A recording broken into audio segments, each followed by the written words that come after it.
What would you do if you came home to your ranch and found a mansion sitting on your lake? I came back to my lakeside ranch after years away, only to find a steel and glass mansion sitting right on my family's shoreline. The HOA stood there telling me I was trespassing on my own land. But the deeper I dug, the clearer it became. Shifted boundaries, a stolen lake, and a whole scheme hiding behind it. That's when I decided. They were about to hear the truth straight from the land itself. The gravel under my tires sounded different than I remembered.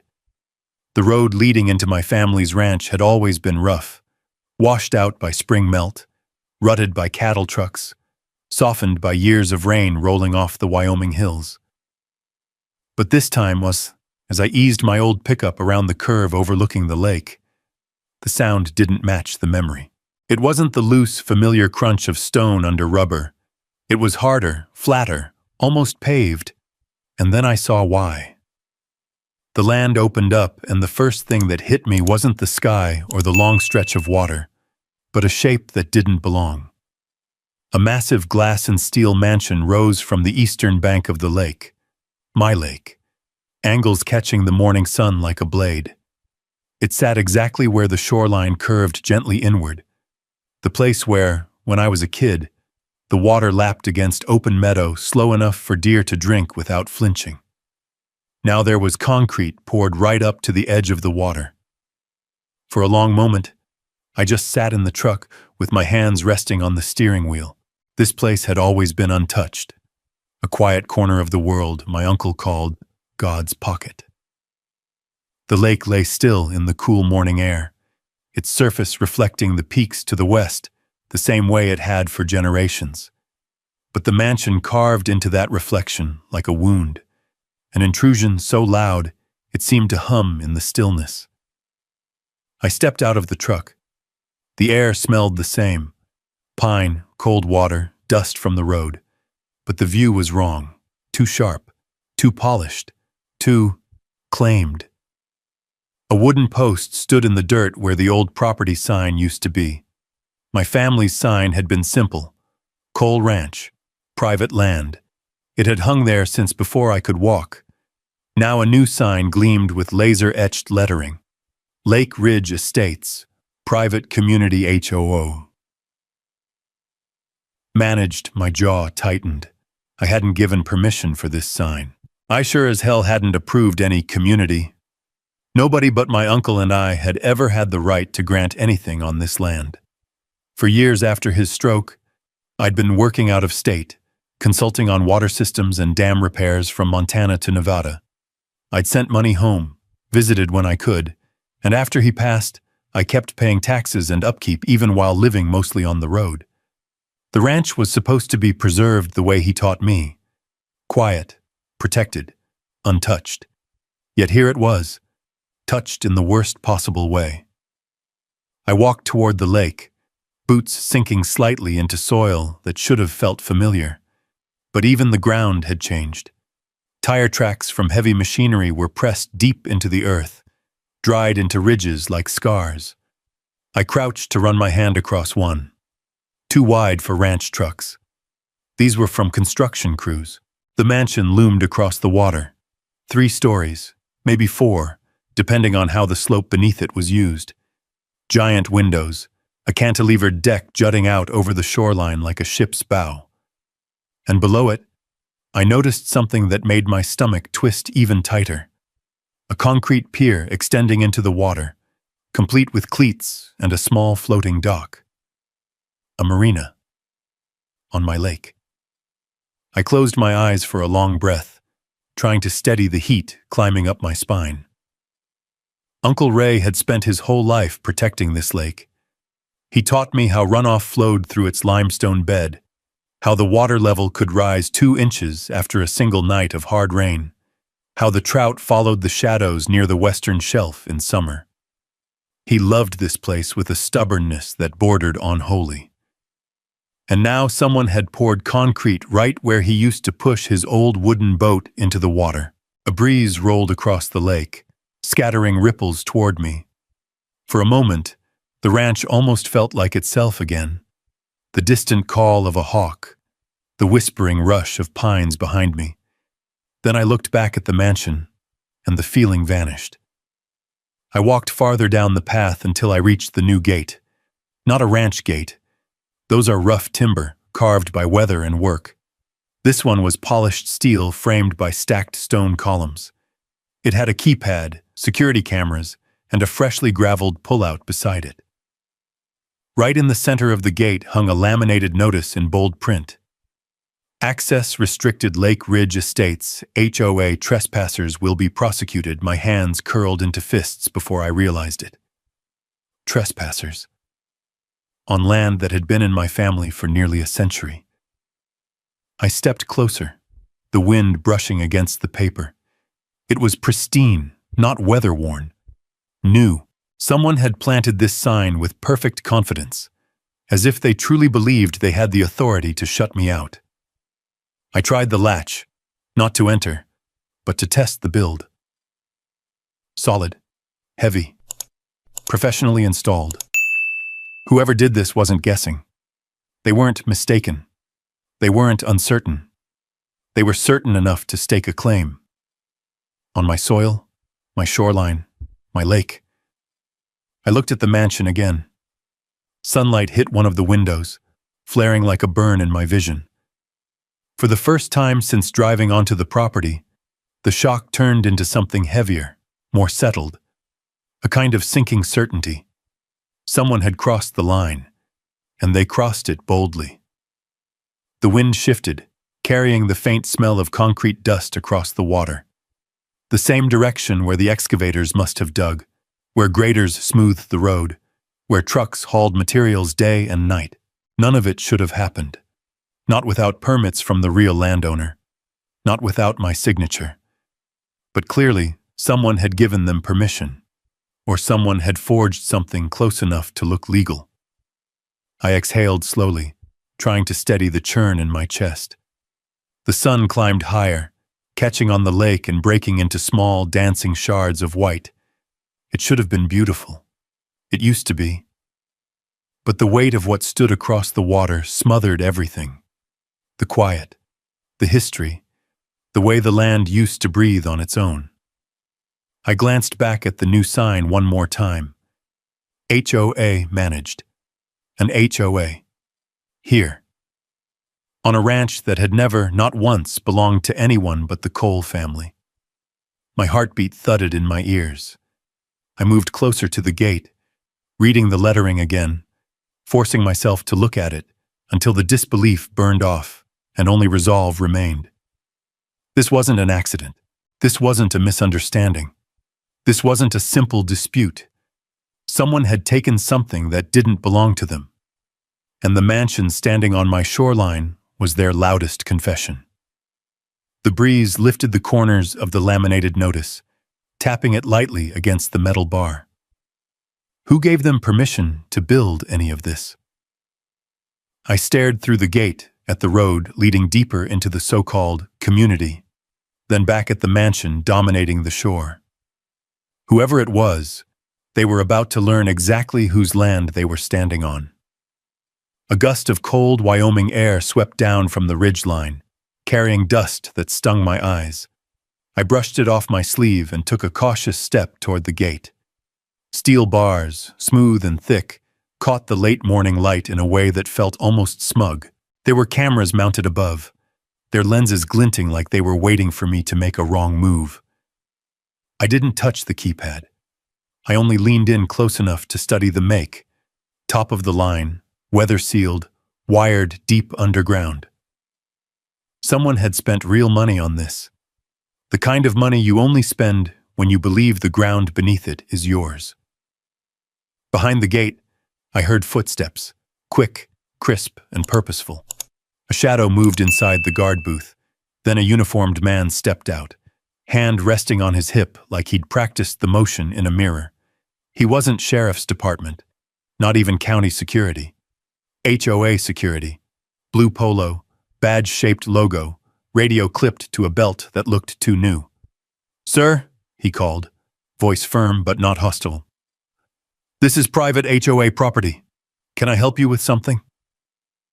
I felt the tension gather between my shoulders. Yeah, I said, keeping my tone calm. You can help me by telling me who built that mansion on my lake. His brow furrowed in polite confusion, the kind people use when they think you're mistaken, and they're being generous enough to pretend otherwise.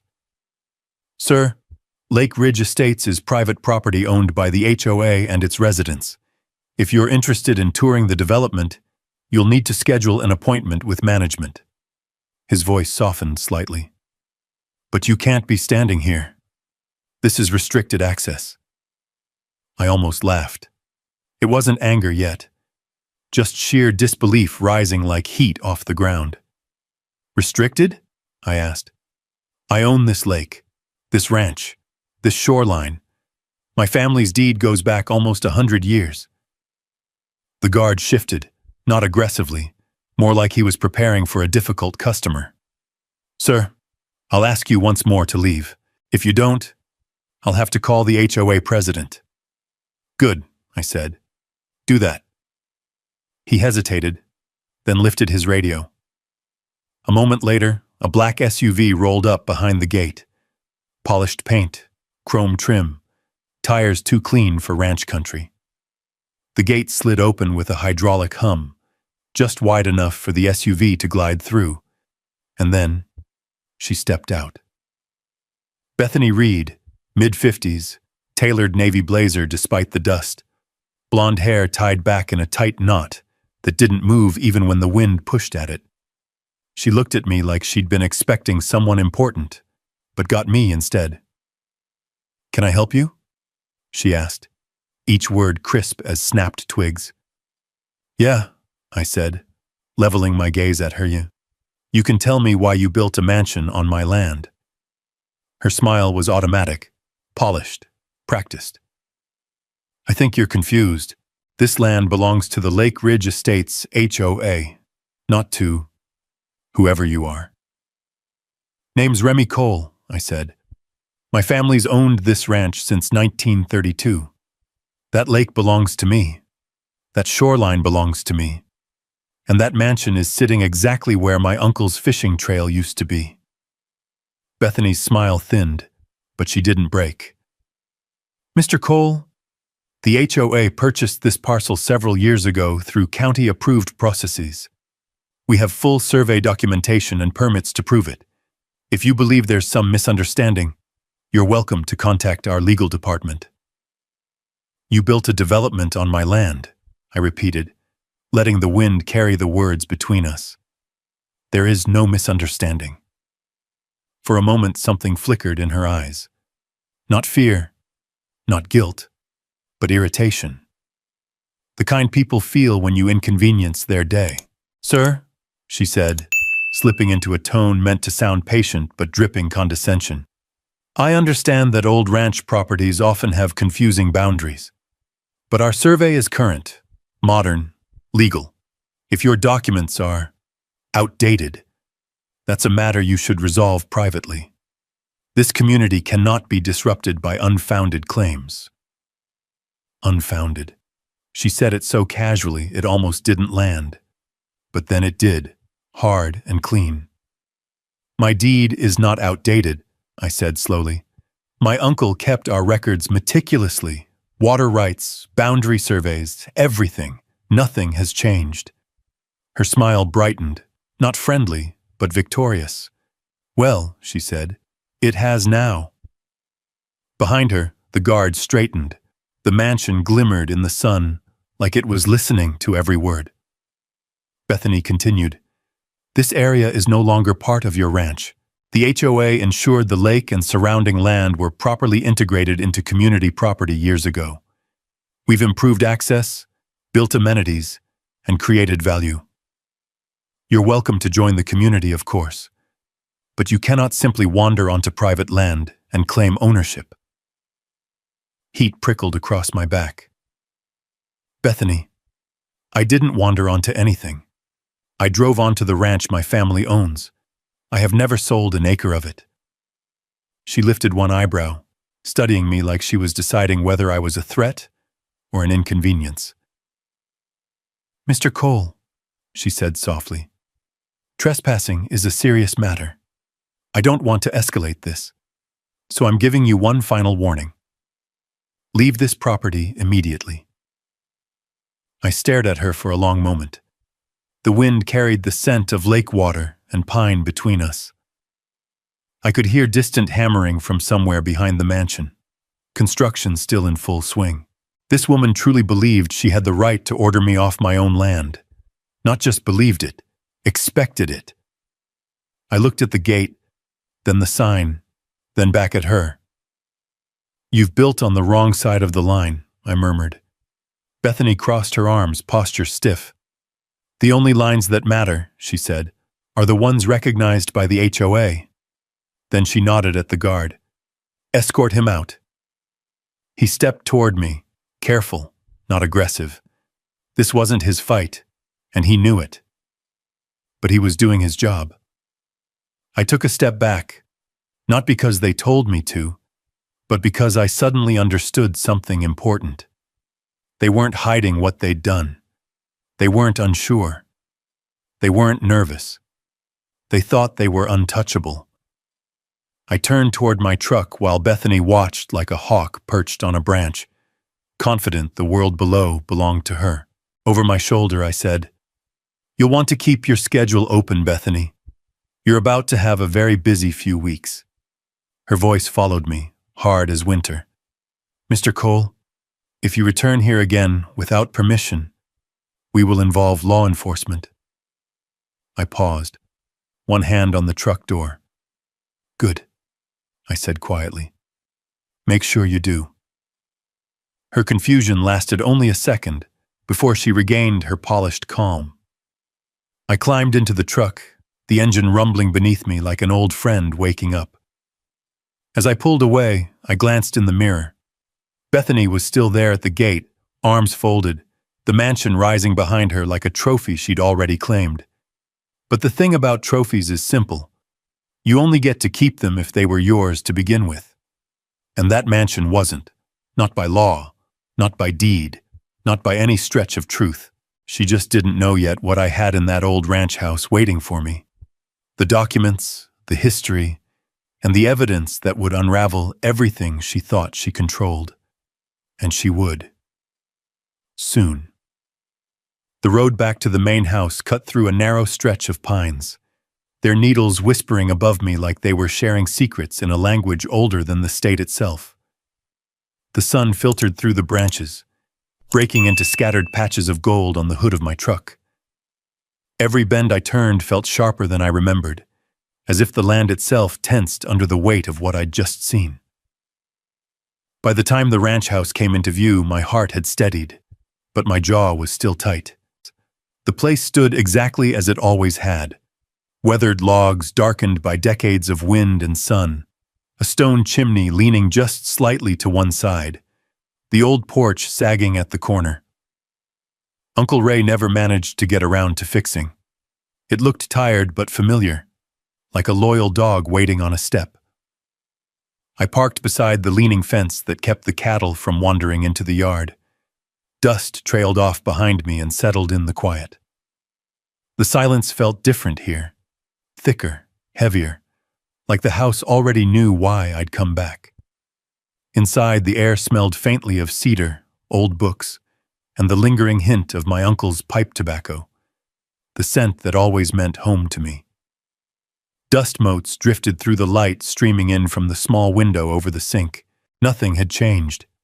His boots still sat by the door, the wool jacket he wore every winter still hung on the peg, and the old kettle still rested on the stovetop.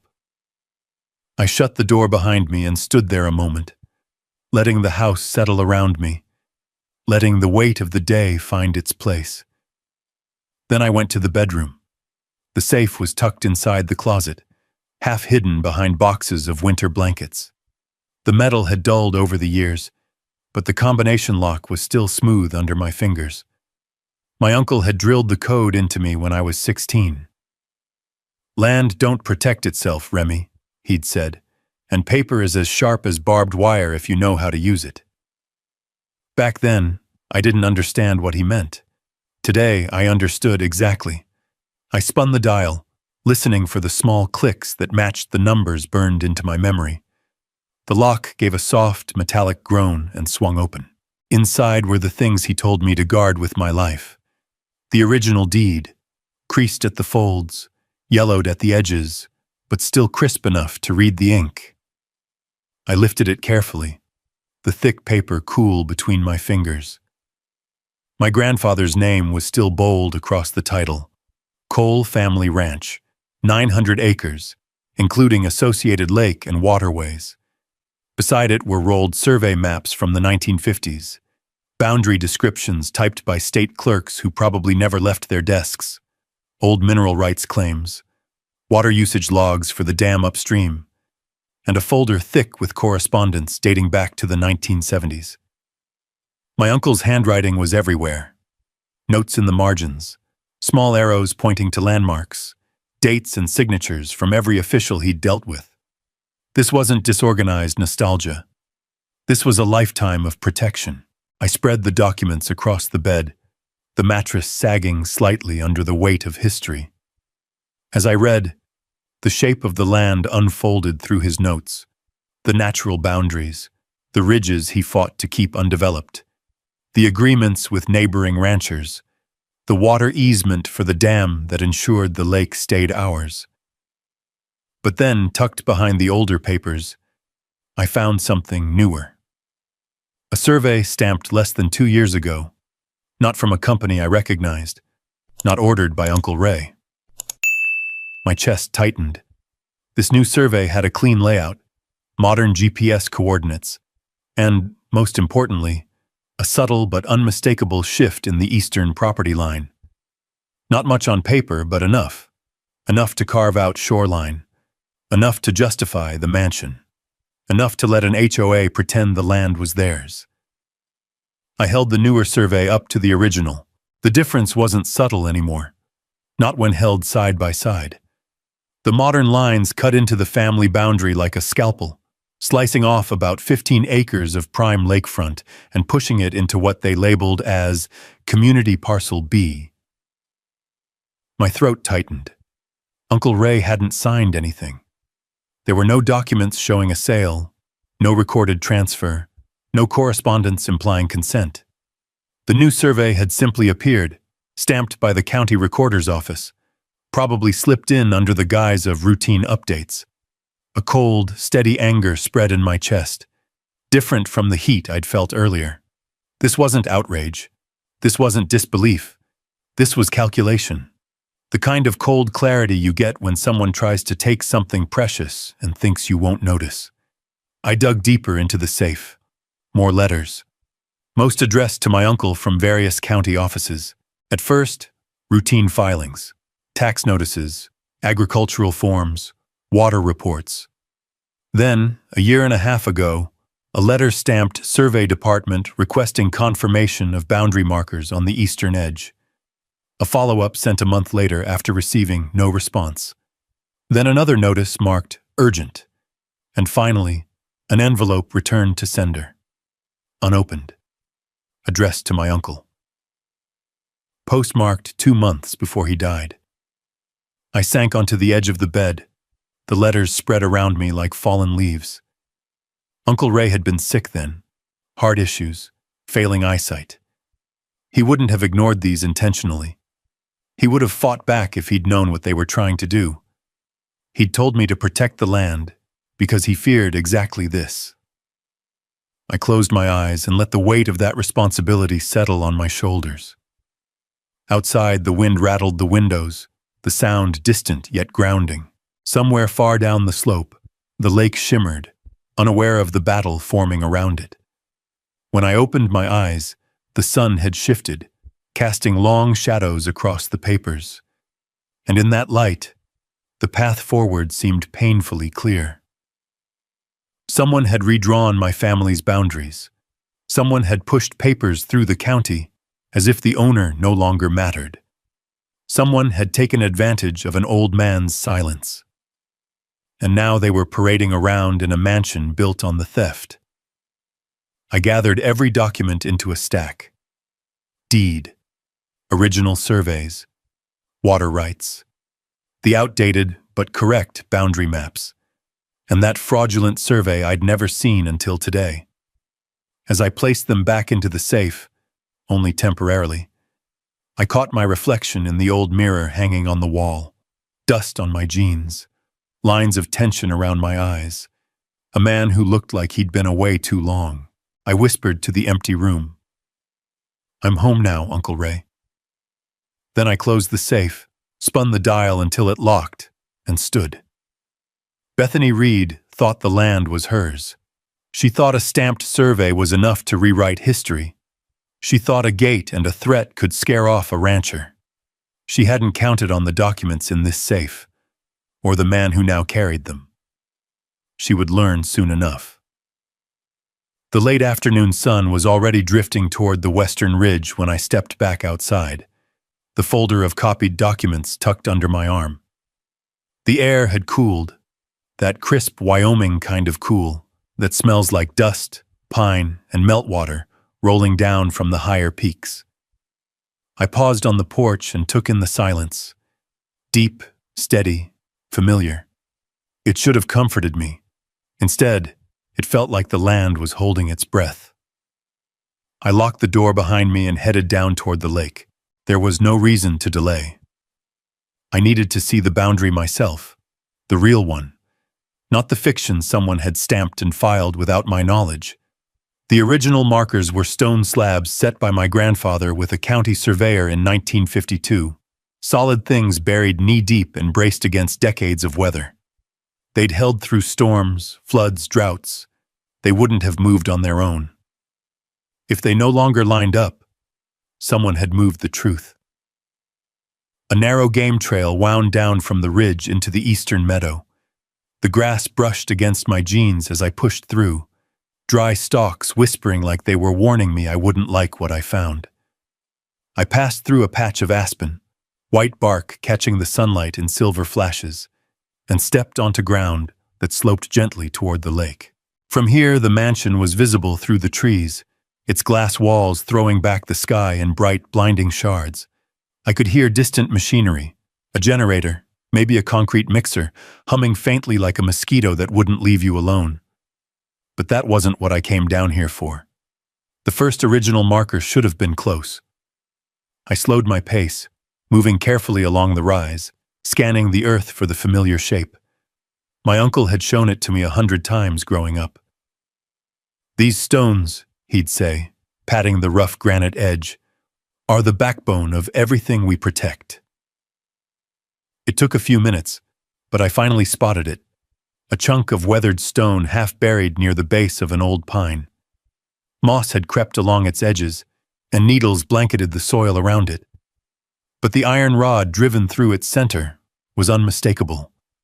I knelt beside it and brushed away debris. There it was, exactly where it had been for 70 years. I marked the coordinate on my handheld GPS. Dead on. But the new survey, the fake one, claimed the boundary had been shifted more than 300 feet west of this point. If that were true, I'd be standing on HOA land right now. I snorted. Not a chance.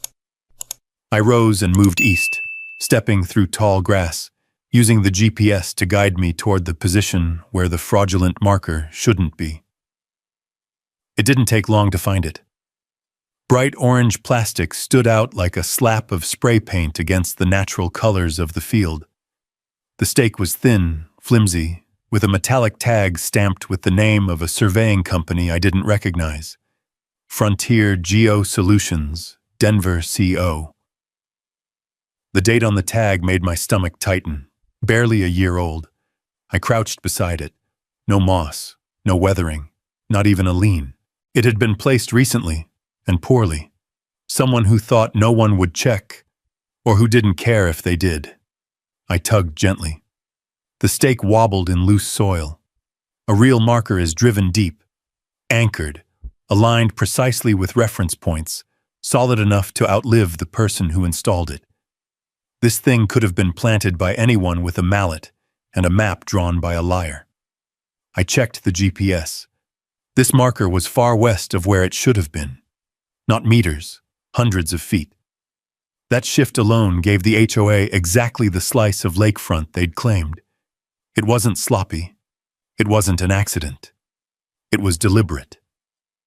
The breeze kicked up, dragging waves of dry grass across the field in shimmering ripples. The mansion's glass caught the light again, a flash like a signal mirror from a distant camp. For a second, the reflection stung my eyes, and I turned away. I moved on, checking where the next marker should have been. And sure enough, I found another fake stake, almost identical, driven into the dirt at a position that made my stomach twist harder. 3 more steps. 3 more newly placed lies.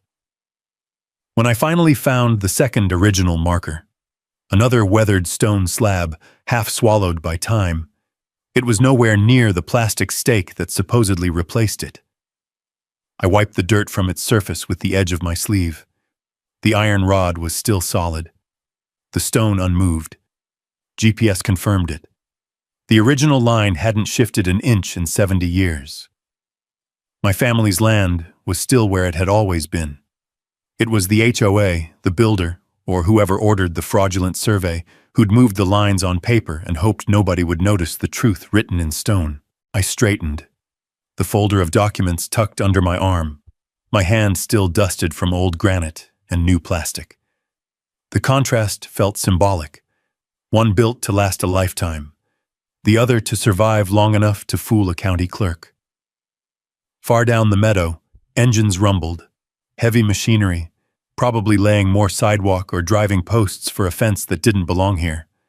The noise rose and fell like distant thunder, completely out of place in the serenity that used to define this land. My uncle had once said the lake was a living thing, and that if you listened closely, you could hear when it was unsettled.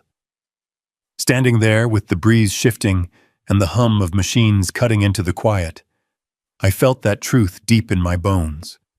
They'd dug into soil that wasn't theirs. They'd poured concrete into a shoreline they didn't own. They'd redrawn a map that had no business being touched. Somewhere behind a wall of glass and steel, Bethany Reed and her board sat comfortably, believing paperwork was enough to erase a century of ownership. But documents didn't build this ranch. Stone did. Sweat did. My grandfather did. My uncle did. And now it was on me. I walked to the edge of the lake where the water shimmered soft and blue. I crouched down, dipping my fingers into the cold surface.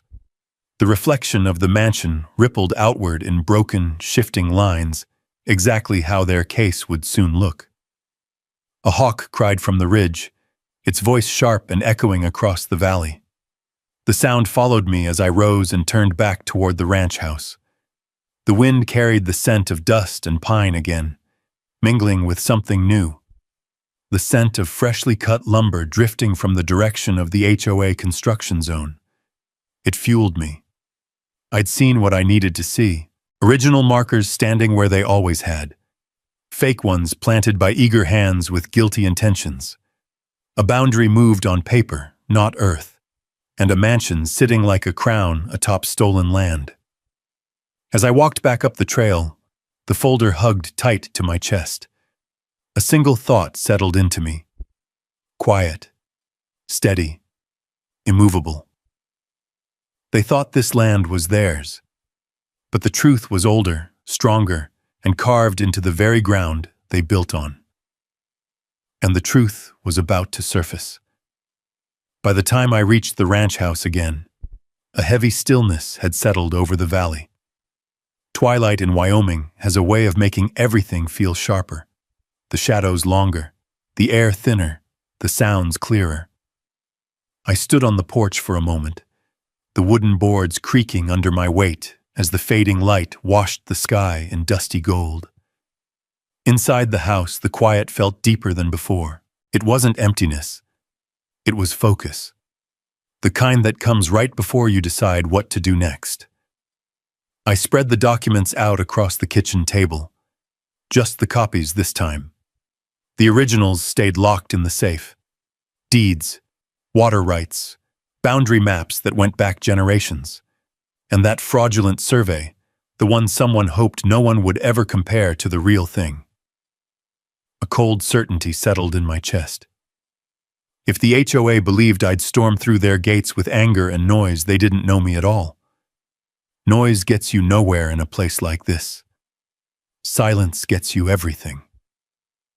I reached for my phone, plugged into the wall by the window. There was only one person I trusted with land this complicated. Sarah Mitchell answered on the second ring. Her voice, steady, seasoned, familiar, filled the room. "Remy? You back in Wyoming?" "Yeah," I said, "and I found something you need to see." She exhaled, a slow, controlled breath. "You sound like you're about to ask me to cancel my weekend. You weren't doing anything fun anyway." She let out a low laugh, dry but warm. "Send me photos." I angled each document under the lamp, making sure the shadows didn't distort the ink. First the deed, then the dam permit, then the original boundary map, then the fraudulent survey. They looked like distant cousins who didn't want to admit they shared a bloodline. "What am I looking at?" she asked after a few seconds of silence. "Someone moved the eastern boundary line," I said. Another pause. "How much?" 300 feet. I could almost hear her straighten in her chair. "That's not an adjustment. That's a land grab. I found the fake markers today. Plastic stakes hammered into loose dirt. Nothing official. Nothing legal." "Who filed the survey?" "A company out of Denver. Frontier Geosolutions. You ever hear of them?" She hummed thoughtfully. "Small-time firm. Mostly developer contracts. And if the developer hired them..." Then we said it at the same time, the words lining up perfectly. The HOA knew. I felt the weight of it land between us. Not a surprise. More like confirmation of a suspicion we'd both been circling. Sarah went on. "Listen carefully. Don't confront them again. Don't call the county. Don't tell anyone what you found. Just keep everything quiet until I get there." That was the plan. Good. For now, do nothing. Let them keep thinking you walked away upset. People who think they've won make mistakes. I nodded, even though she couldn't see it. The silence around me deepened, settling into something dense and useful. "I'll drive up tomorrow," she said. "Early." "You sure?" "I handled land disputes for 30 years, she said. "But I've never been more sure than I am right now. Whoever pushed that survey through is counting on you being passive. Let's make them wish they hadn't." When we hung up, the ranch house felt a little less empty. I gathered the documents into a neat stack, the edges crisp under my fingertips. Sarah was right. Noise only warned them. Silence made them confident. And confident people overlooked things that mattered, like the quiet hum of a drone. I heard it faintly at first, just a soft, mechanical whir blending with the night breeze. My head snapped toward the window. Through the fading light, just beyond the tree line, a small dark shape drifted along the horizon, moving slowly, deliberately. A drone. Not mine, not county. Someone else's. I stepped onto the porch, careful not to make the boards creak too loudly. The drone hovered for a moment, then tilted slightly, its camera angled toward the ranch house. Its red light blinked, steady, searching. I felt a cold ripple along the back of my neck. They were watching, recording, trying to see what I would do next. They expected anger. They expected confrontation. They expected mistakes. Instead, I stepped back into the shadows beneath the porch roof and let the drone pass. It drifted away after a minute, disappearing over the ridge toward the mansion. I waited until the hum faded completely before returning inside. Silence wasn't a retreat. It was positioning. I cleared the table, locked every document back in the safe, then sat for a long while in the dim kitchen, listening to the wind slip between the eaves and the frogs start their nightly chorus on the far side of the lake. somewhere in that darkness, the HOA sat in their glass-walled palace believing they were untouchable, believing their survey was airtight, believing the boundaries they invented would hold. They didn't know the land like I did. They didn't know the history they'd tried to rewrite. They didn't know the lawyer who would be standing in my doorway at sunrise. And they certainly didn't know the man who could outwait a storm, outlisten a lie, and outprove any piece of paper they dared to forge. So I sat in the quiet, not hiding, not afraid, preparing.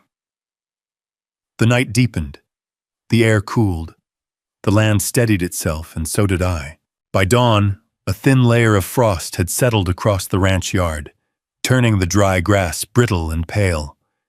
When I stepped outside, the ground crackled under my boots, the cold crisp enough to sting my lungs in that clean Wyoming way. The horizon glowed faintly, soft peach bleeding into the lingering blue of night. Sarah arrived just after sunrise. I heard her truck long before I saw it, the familiar rumble of an old diesel engine that had followed her into more land disputes than either of us could count. When she pulled up next to my porch, dust drifted around the tires like steam rising from bathwater. Sarah stepped out, wrapped in a warm canvas jacket, her dark hair pulled back, her eyes sharp even through the morning chill. "You look like you haven't slept," she said. I didn't. That's usually a sign the other side made a mistake. She shut her door, surveying the ridgeline and the lake below, with the practiced eyes of someone who'd built a career telling truth from lies by reading the land itself. "Show me." I led her inside. She didn't bother taking off her boots. She'd been in enough ranch houses to know no one minded. The kitchen table was cleared, the lamp already on. I laid out the documents like cards in a winning hand. Deed, original survey, dam permit, water rights, boundary descriptions, and the fraudulent survey. Sarah put on her glasses, bending over each page, her fingers gliding across the papers like she was feeling for hidden seams. She nodded slowly. "This is clean. Too clean." I frowned. "What do you mean?" She tapped the fraudulent survey. People who forge land documents usually make little mistakes, spacing errors, inconsistent line weights, mismatched bearings. But this was drafted professionally. Someone paid good money for this to look legitimate. "Developers?" I asked. "Maybe, but a regular developer wouldn't risk something this sloppy. No, Remy. Someone thinks they're untouchable." She paused. "Or someone believes the county won't challenge them." I didn't have to say who. We both knew. We walked outside, the cold air biting at our faces as we headed toward the ridge overlooking the lake. From up here, the mansion sat like an invader, its reflective windows shining in the morning sun, the concrete path curving down toward the water like a scar. But something else caught our eye. Construction crews were already working. Dozens of workers in reflective vests moved across the site like ants on a mound. Trucks with fresh stacks of lumber and rebar rolled in through the gate. The sound of power saws echoed across the valley. A cement truck backed toward a frame that looked like the start of a second building, smaller than the mansion, but too close to the shoreline to be legal. "Unbelievable," Sarah muttered. "They didn't waste time." "They're accelerating," she said. "Someone told them to build fast, faster than they can be stopped." Concrete splashed into wooden forms as the mixer turned, releasing puffs of gray dust into the breeze. Another crew laid stone along the walkway, shaping a decorative path leading toward a private dock. A crane rotated slowly, lowering steel beams into place beside the mansion. Every hour they built, they made the lie harder to unwind.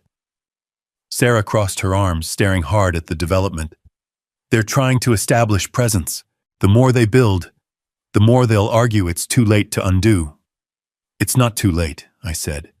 "No." Her voice sharpened. "But if they pour a foundation on disputed land, They'll try to claim you're interfering with an established community. Courts will hate the mess. She pulled out her phone and began snapping photos. Wide shots, time-stamped, showing exactly how far the construction was encroaching on my shoreline. As she documented everything, I noticed something further down the dirt path. A pallet of metal stakes lying beside a bundle of neon orange flags. More fake markers, waiting to be planted across my land. My jaw clenched. They're planning to shift even more of the boundary. Sarah followed my gaze. Then we can't give them silence for long, just long enough to gather more evidence. The wind picked up, carrying the scent of fresh concrete and chainsaw exhaust across the lake. It mixed with the mountain air in a way that made my stomach twist, like the land itself recoiled at what was happening. "I'm going down there," I said. "Not today," Sarah replied quickly. "You step foot on that construction site, and Bethany will call the sheriff before your boots hit the ground. Right now, you have the advantage. They think you're alone, unprepared, and outmatched. Let them keep thinking that while we build the case." I didn't like it, but she was right. We walked back toward the truck, the crunch of frost beneath our boots sharp in the quiet morning. The sun had risen higher now, illuminating every angle of the mansion, like a spotlight on a stage set for a play I never agreed to perform in. Sarah leaned against her truck, pulling out a notebook and jotting down details. Time of day, construction activity, approximate encroachment distance. Her breath fogged with each exhale. "You said your uncle got a notice from the county?" she asked. "Yeah, more than one. We'll need those, and anything else the county sent him in the last 5 years. They're in the safe." "Good. Bring them out later. We'll cross-check names and dates against county planning records." She closed her notebook, her jaw tightening. "But right now, we watch." "Watch?" She nodded toward the gate. A black SUV rolled through, slowing as it passed the mansion. The same model Bethany had driven. It parked beside the house and she stepped out, clipboard in hand, talking confidently to the foreman while pointing toward the lake like she was queen of a kingdom. "Look at her," Sarah whispered. "She's inspecting like she owns the world. She's building faster than the law." "Exactly." Sarah's gaze hardened. "Let her. Every hour she builds gives us more evidence of willful encroachment." Bethany turned suddenly, scanning the ridge with narrowed eyes. I stepped back behind a tree as her gaze traced the horizon. Even from this distance, I could see her jaw tense, as if she sensed something was out of place. But she didn't know what. Not yet. The workers returned to their saws and drills, drowning the morning in mechanical noise. Sarah climbed into her truck. "I'll be at the county office all afternoon. I need to check who approved that survey and what else they pushed through. You stay quiet. Let them build. Let them reveal their hand. What should I do in the meantime?" "Document everything. Every truck, every worker, every new structure. And don't let them catch you doing it." She started the engine, gravel scattering beneath her tires. As she drove away, the ranch fell quiet again, the hum of construction drifting faintly on the air. I stood alone on the ridge, watching the mansion rise higher, the dock lengthen, the concrete harden into stolen permanence. They were building fast, faster than the law. But the land remembered the truth, and soon so would everyone else. By midday the following morning, the valley was alive with noise. The buzz of saws, the grind of concrete mixers, the beeping of reversing trucks, sounds that had no place on the quiet banks of my lake, echoed off the water like they were mocking the stillness that used to define this land. Every vibration rattled the windows of my ranch house, as if the construction crews were hammering directly into my bones. I sat at the table, with a fresh pot of coffee cooling beside me, flipping through the photocopied documents again and again, not because I needed to, but because repetition steadied my thoughts. Outside, the shadows were growing sharper as the sun climbed higher, casting long, straight lines across the dirt yard and illuminating the dust kicked up from the trucks driving in and out of the HOA gate. A truck engine rumbled up the driveway. I recognized it before it stopped. Sarah stepped out, closing the door with her boot. She didn't say anything at first. She just handed me a folder, thicker than the one I'd shown her yesterday. "You might want to sit down," she said. That alone sent a cold ripple through me. I pulled out a chair, the legs scraping against the old wooden floor. Sarah laid the folder down, opened it, and spread the papers out neatly. "You were right about the fraudulent survey," she said. "But you weren't right about who pushed it through." I frowned. "I figured it was the developer." "Oh, he's involved," she said. "Very involved. But he's not the one with the most to lose." She tapped a page with her finger. "Take a look at the signature." I leaned forward. The survey firm's stamp was crisp and official. Frontier Geosolutions, Denver, Colorado. The signature beneath it was clean, looping, confident. Signed, J. Mercer. I stared at it for a long moment, waiting for the realization to fully settle. When it did, it hit like a weight dropped straight into my chest. "Jake Mercer," I said. "The developer?" "Not just the developer," Sarah replied softly. "The county records list this particular surveyor as a licensed consultant, hired for several recent developments across the state. He's been the go-to name for boundary adjustments that conveniently favor new construction." My pulse quickened. "So, he redrew my boundary line? He drafted it, signed it, and submitted it, and the county recorder pushed it through in a single day, signed by someone who normally takes weeks to process these things." I clenched my jaw. "Who?" Sarah slid another page forward. "A clerk named Andrea Mercer." I blinked. "Mercer again?" She nodded.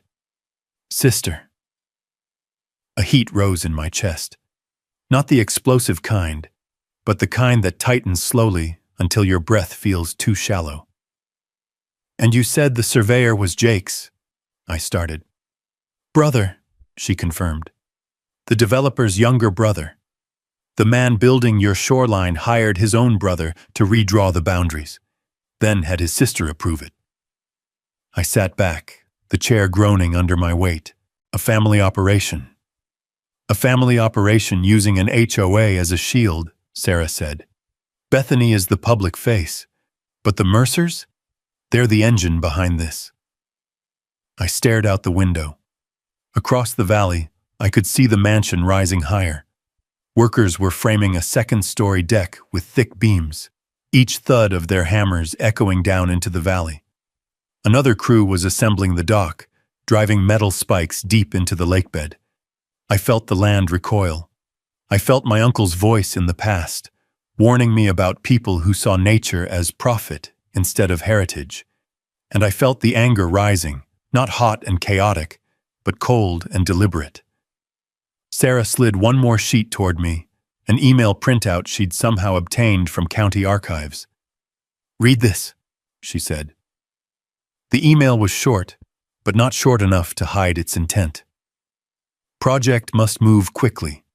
Boundary has been updated. Owner of adjacent parcel is uninvolved, out of the picture. Make sure HOA president handles public side. Need full groundwork completed before anyone challenges. J.M." My breath slowed. "They thought my uncle was out of the picture," I said quietly. "He was old, sick, and not responding to letters," Sarah said. "To them, that meant opportunity. They didn't think I'd come back." "No," she said, "they didn't." My eyes drifted again toward the lake. A crane swung a steel beam into place, its long arm passing like a shadow across the water. The noise seemed louder now, more intrusive, as if the land itself was calling for me to act. But the law was still our weapon. Not anger, not confrontation. "What's our next step?" I asked. "First," Sarah said, "we gather evidence of willful coordination. Not just mistakes, intent. County records, Developer communications, construction logs, anything that shows this wasn't an accident, but a deliberate scheme. I nodded slowly. And second, she continued, we don't let them realize how much we know. Not yet. Silence settled between us, the solid, purposeful kind. Outside, wind brushed through the pines and sent a ripple across the lake's surface. It caught the reflection of the mansion and twisted it into a distorted, broken shape. There's more, Sarah added quietly. I looked back at her. She held up a photo, a scanned copy of a permit application from 2 years ago. It listed proposed construction on the eastern lakeshore. Under the line marked property owner, the name filled me with a cold, steady fury. Lake Ridge Estates HOA representative, Bethany Reed. She claimed ownership long before the mansion existed, Sarah said. Before the fraudulent survey, before the county clerk pushed anything through. They didn't steal the land when they built. They stole it on paper long before a shovel ever hit dirt. The room felt smaller suddenly, tighter. The walls seemed to lean in with the weight of what we'd uncovered. They forged a future, I murmured. They forged a future, she agreed, and then built a mansion on top of it. A sharp, metallic clang echoed from across the valley, steel hitting steel, and the sound rolled across the lake like a warning bell. I rose from the table, walked to the window, and watched the workers swarm around the mansion like bees around a hive. They were building faster now, as if driven by urgency or fear of being stopped. They knew what they signed, I said quietly. They knew exactly what they were taking. And now, Sarah replied, standing beside me, they're about to learn exactly who they took it from. Wind rattled the porch boards as the house seemed to draw in a breath with me. The truth had surfaced, and it had the wrong last name. By sunrise the next morning, the whole valley felt different. Not quieter, not with the HOA crews grinding machinery through the dawn, but heavier, like the land itself knew something was about to shift. The lake was glass still, holding the first pink streaks of morning, and every sound echoed as if the mountains were leaning in to listen. I had barely finished tightening the laces on my boots when a dust cloud rose along the old ranch road. 2 vehicles. The first was a dark county SUV. The second, a truck I recognized instantly, belonged to the state's water resources inspector. Sarah stepped out before the engines even cooled, her coat whipping behind her in the wind. She looked like she hadn't slept, and I didn't blame her. After what we uncovered about the Mercer siblings, she'd filed a formal complaint with the county and state, and someone had actually taken it seriously. The sheriff emerged next. Sheriff Marcus Hale, broad-shouldered, worn-in boots and a face carved by decades of Western weather. He approached slowly, eyes scanning the ranch house, the lake, the mansion glinting on stolen ground. "Morning, Remy," he said. "We got your complaint. Seems we've got some things to look into." The water inspector, a tall woman named Lillian Cruz, nodded respectfully. "Morning, Mr. Cole. I'm here specifically regarding water rights and structural changes to the shoreline." She didn't say it loudly, but it landed with enough force to send a shiver through me. Water rights. The one thing the Mercers couldn't fake. Not with signatures, not with surveys, not with relatives in the county recorder's office. "Let's walk," Sarah said, stepping beside me. We led them down the old footpath to the lake, boots crunching through frost-tipped grass. The air smelled like wet pine and cold stone. Birds fluttered across the water, disturbed by the machinery grinding away across the shore. And then the sheriff saw it. The mansion jutting over the lake with steel beams, the construction crews, the heavy equipment lined up like an invading army. His jaw set hard. "What exactly am I looking at?" he asked. "A private HOA," I said, "or so they claim." Sheriff Hale let out a quiet huff. "Funny. I've never seen an HOA with a marina under construction on land they don't own." Lillian pulled a clipboard from her bag, flipping through pages until she found what she needed. "Before we go any further," she said, "I need to know who holds the senior rights to this water source, including the headgate, shoreline, and upstream flow control. Without that, none of this construction can legally continue." I didn't say a word. I didn't need to. I lifted the old deed and the water rights documentation from my backpack, the same papers my uncle had kept guarded for decades, and placed them on the hood of the sheriff's SUV. The wind lifted the corner of the parchment, revealing the date. 1956. Older than the Mercer siblings, older than Bethany's HOA, older than the county boundary lines in their current form. Lillian's eyes widened. She traced the signature at the bottom, my grandfather's, and the official stamp from the State Water Commission. "Remy," she murmured, "these are senior rights, priority rights. These override any modern development permit." Sheriff Hale leaned closer, his brows knitting. "And Bethany didn't mention any of this." "No," I said evenly. "She told me I was trespassing." The sheriff looked out toward the noise across the lake. "Well," he said, rubbing his chin, "that's going to be a problem for her." We walked farther down the trail until the path opened into a clearing directly opposite the mansion.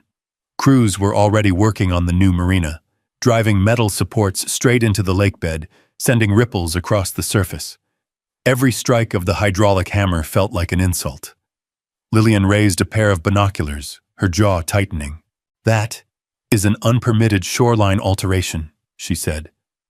"And that," she pointed at a concrete pad being poured, "violates state wetland protection guidelines." Sarah exhaled slowly, her breath white in the cold. "They knew," she said. "They knew exactly what they were doing." Sheriff Hale motioned to a deputy to start taking photos. "Let's get Bethany out here. She's got some questions to answer."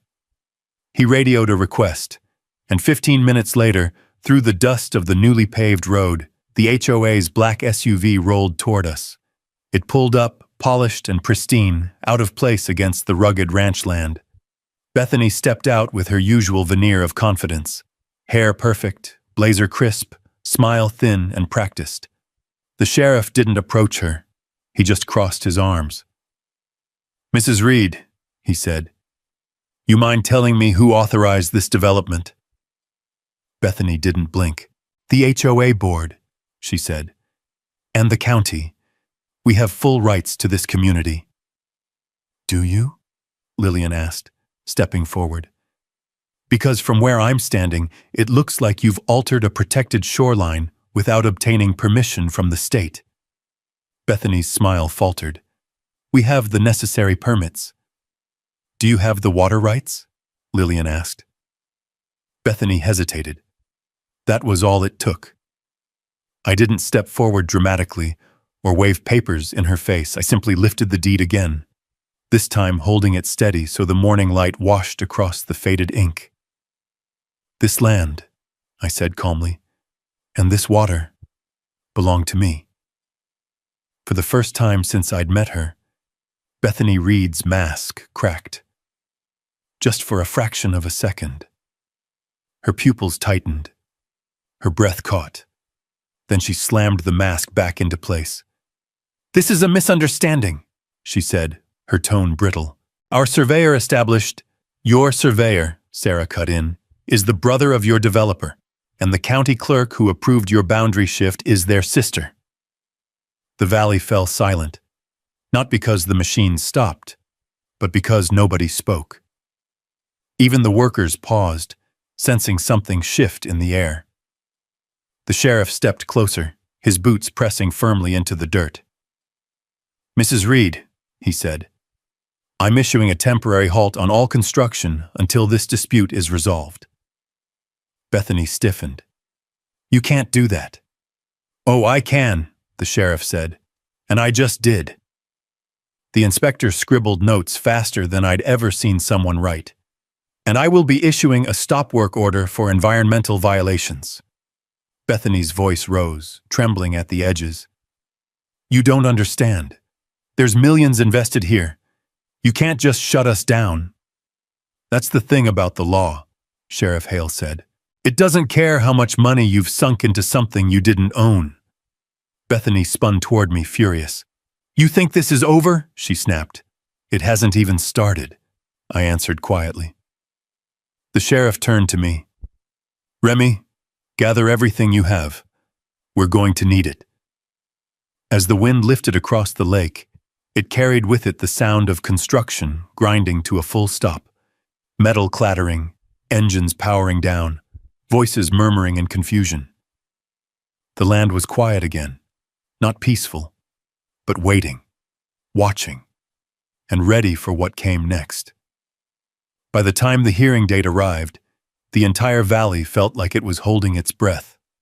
The frost on the grass outside the county courthouse shimmered under a pale Montana sun, and the air carried that sharp, metallic quiet that comes before a storm, not the kind born in clouds, but in truth finally forcing its way to the surface.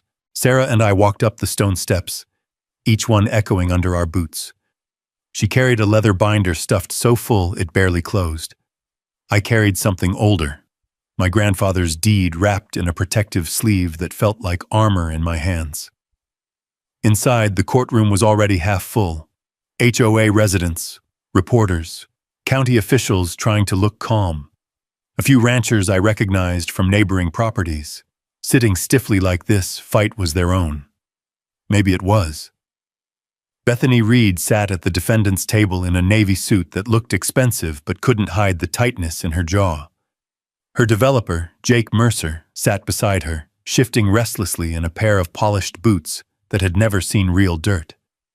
Their attorneys whispered instructions that Bethany nodded at without hearing. She looked smaller than she had at the lake, like the mansion behind her wasn't there to prop her up now. Judge Harland entered, taking his seat with a level expression that revealed nothing. A gavel's sharp crack split through the murmurs. Let's begin, he said. Sarah rose first. Your Honor, she began, voice steady as the wooden beams above us. This case concerns a fraudulent survey, illegally shifted boundaries, and construction carried out on property not owned by the defendants. She laid out the timeline, not dramatizing, not embellishing, just stating facts the way the land had recorded them in stone markers and signatures older than any HOA. Then she placed the deed on the table with both hands, sliding it toward the judge. The parchment caught the morning light through the tall windows, making the ink shimmer like something alive. This, she said, is the original ownership document for the eastern shore of Silver Ridge Lake. Signed in 1956, recorded, unchallenged, never transferred, never sold. It places every inch of the disputed construction well within Mr. Cole's property. Judge Harlan studied the document for a long moment. He touched the edge of the page carefully, respectfully, like he understood what generational land meant in a place like Wyoming. Bethany's attorney rose quickly, forced smile plastered on her face. Your Honor, we believe the deed is outdated and that updated surveys reflect more accurate boundaries. The HOA relied on professional. Sarah didn't wait for the sentence to finish. Your Honor, the survey they refer to was conducted by a company owned by the developer's brother. A ripple went through the room. Judge Harland raised a brow. Is that true? Jake Mercer shifted in his seat. It's a small firm, Your Honor. And the county permit approval? Sarah continued. Signed by an official who purchased a home inside the disputed development just months later? Another ripple, louder this time. Judge Harland turned his gaze to the county attorney. Is there a conflict of interest here? The attorney cleared his throat. Your Honor, the purchase was... Judge Harland held up a hand. We'll return to that. Continue, Ms. Mitchell. Sarah nodded and pulled out the photographs. My photographs. Taken the day I'd found the bright orange plastic markers shoved into the ground like planted lies. She placed them on the projector. The images lit up across the courtroom wall. The old granite markers weathered by decades, the fake stakes positioned hundreds of feet away, the GPS data overlaying both. "Your Honor," Sarah said, "the defendants didn't rely on an incorrect survey. They created one." Bethany's attorney was on her feet immediately. "This is an outrageous accusation. It's documented," Sarah said calmly, "by satellite imagery, by state records, and by the original surveyor notes. The boundary was moved by human hands, not natural forces, not historic error." The judge leaned back, taking it all in. His silence grew heavy, like the weight of the mountains outside. Then he asked, "Mrs. Reed, did you, at any point, possess documentation showing the land had been legally transferred to your HOA?"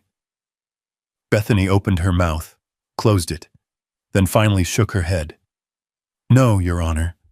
We believed the county's updated map reflected the legitimate boundary." "Believed?" Sarah repeated quietly. Then she lifted a printed email from her binder. "Your Honor, Exhibit 14. I recognized it instantly. Jake Mercer's signature, a forwarded message, a line that made my jaw clench every time I read it. Boundary adjustment approved. Owner unlikely to contest. Judge Harland read it twice. Then he looked up at Bethany, not with anger, but with something colder. Disappointment. "I've seen enough," he said. The room stilled completely. "Construction on the disputed land is hereby ordered to cease immediately. The HOA is suspended from exercising authority over any portion of Mr. Cole's property until further review. The development permit is placed under judicial investigation, and these actions," he tapped the fraudulent survey with a pen, "will be evaluated for potential criminal referral." A sharp exhale rippled through the gallery. Bethany's shoulders sagged. Jake's face drained of color. Their attorney sank slowly into her chair. "For the first time in months, I felt my lungs fully expand," the judge continued, his voice echoing against the tall wooden panels. "Land may not have a voice, but deeds do, records do, and the law does.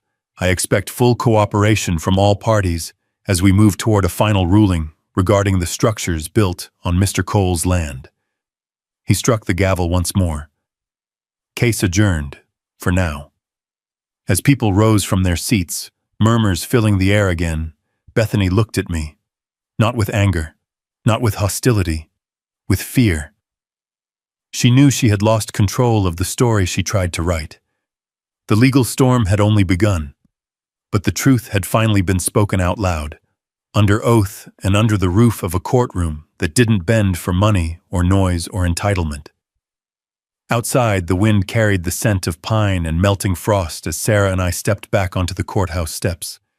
She closed the binder and exhaled slowly.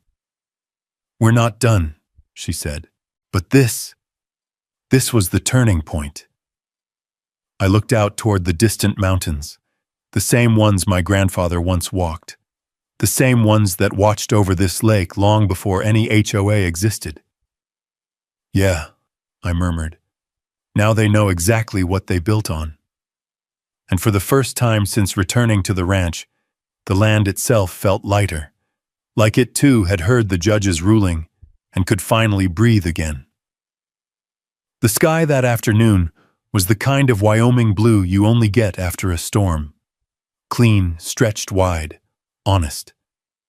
Sarah and I drove back toward the ranch in silence, the gravel crunching under the tires. Behind us, the courthouse shrank into the distance, and with it, the weight that had been pressing on my ribs since the day I'd first seen that steel and glass mansion on the lakeshore. But a court hearing wasn't the end. It was the turning of a page, and as soon as the next chapter began, everything that had been hidden would finally have to stand in the open. When we reached the ranch, the first thing I noticed was the quiet, not the soft kind, the sharp kind, the kind that made the hair on your arms lift because even the wind seemed to be waiting. The construction noise was gone. The heavy machinery that once clawed into the shoreline now sat silent, lined up like scolded children along the new asphalt the HOA had poured. As soon as I stepped out of the truck, a convoy of county vehicles pulled up behind us. Inspectors, surveyors, 2 deputies, and trailing after them, reluctantly and tight-lipped, were Bethany Reed and developer Jake Mercer. Bethany stepped out of her SUV like a queen forced to walk without her crown. She clutched a thick folder of documents, her last armor, or maybe her last denial. Her eyes flicked across the lake, then to the judge's order printed and taped to every machine. Stop work, by court order. Jake kept his gaze down, a man already calculating losses rather than fighting to keep them. The arrogance was gone. The reality was setting in. Sheriff Hale walked toward me, his boots crunching softly through frost-brittle grass. "Judge Harland asked us to oversee compliance," he said. "We're here to make sure everything stops until a final ruling.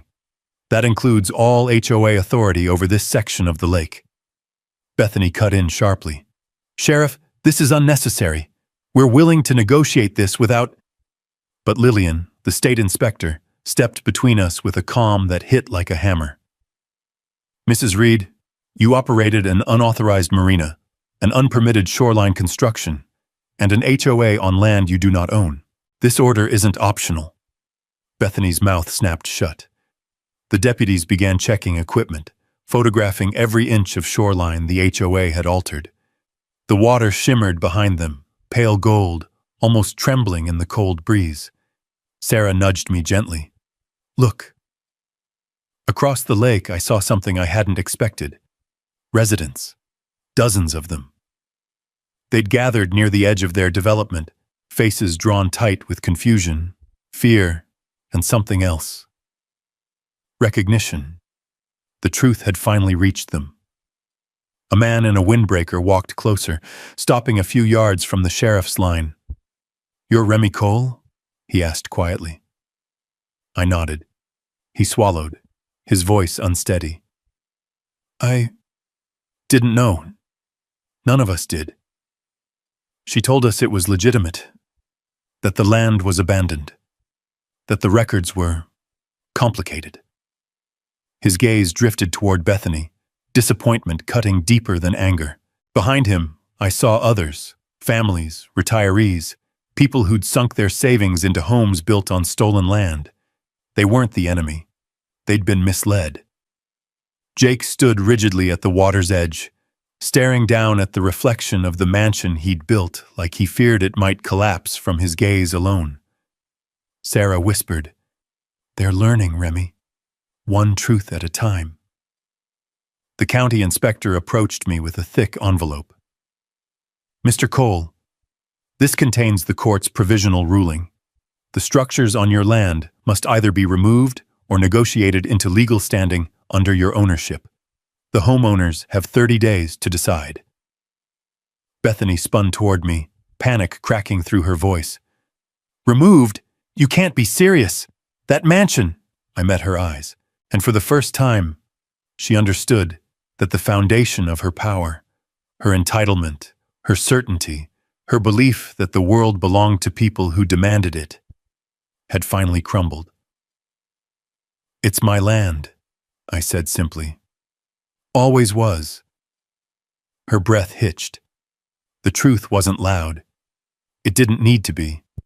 It echoed across the lake like a slow-moving wave. As the officials dispersed, one by one, the residents lingered. Some approached me quietly, apologizing. Some didn't speak at all, just nodded with that tight-lipped shame of people realizing they'd trusted the wrong leader. A few asked if there was any way they could stay. Sarah took note of every name, every concern. She was already thinking ahead. Leases, long-term agreements, fair terms. Justice didn't need to destroy them. It needed to correct the lie. An hour later, the shoreline returned to stillness. The lake absorbed the final echoes of machinery shutting off. And for the first time in months, I heard what had been missing. Water lapping gently against stone, like it was exhaling. I walked down to the edge of the ranch's original boat dock. the old wood sun-bleached and cracked, smelling faintly of pine sap and thyme. The lake was how I remembered it, or maybe it was becoming that way again. Behind me, Bethany stood alone, arms wrapped tight across her chest, watching officials document everything she'd tried to control. Her voice finally broke through the wind. "Remy? What's going to happen to us?" I turned, but there was no bitterness in me, no need for cruelty. The land had already spoken for me. "That's up to the court," I said, "and the truth." She looked away.